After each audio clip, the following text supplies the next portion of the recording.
Bram Stoker's Dracula is a virtual orgy of images of vampires and their victims that are erotic and horrifying at the same time. To pull that off meant using special effects that put actor Gary Oldman through a lot of changes.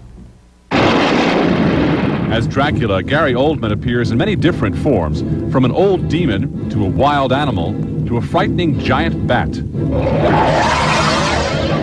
Oldman says it was his idea that Dracula should appear in this scene as a hideous monster. Originally in the script, I have a sword fight with them.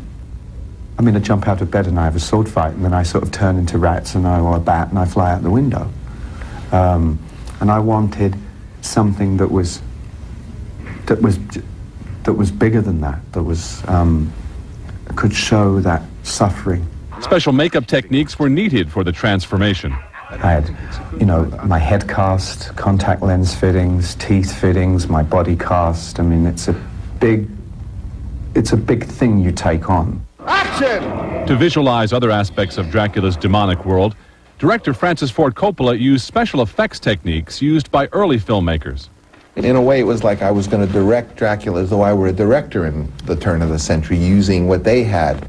In fact, in this scene where Dracula has stabbed a cross, Coppola directed Oldman as if it were a silent movie, giving him verbal directions throughout the scene. Look, all of you, it's bleeding. The cross is bleeding. My God. That was hard. You had to have pumps with the blood, and there were like 4 cameras in different positions. And of course, as the blood is coming, you don't stop it. You say, let it fill the room, let's get the effect, because you're only going to get one shot at it. Coppola says the special effects techniques he used gave the film a unique look. I think it gave the movie a kind of soul or magic that it wouldn't have had if the effects were done in the modern way. The recipe for the gallons of blood in this film included light corn syrup, lots of red food coloring, a dash of green, mix lightly, then bite and serve.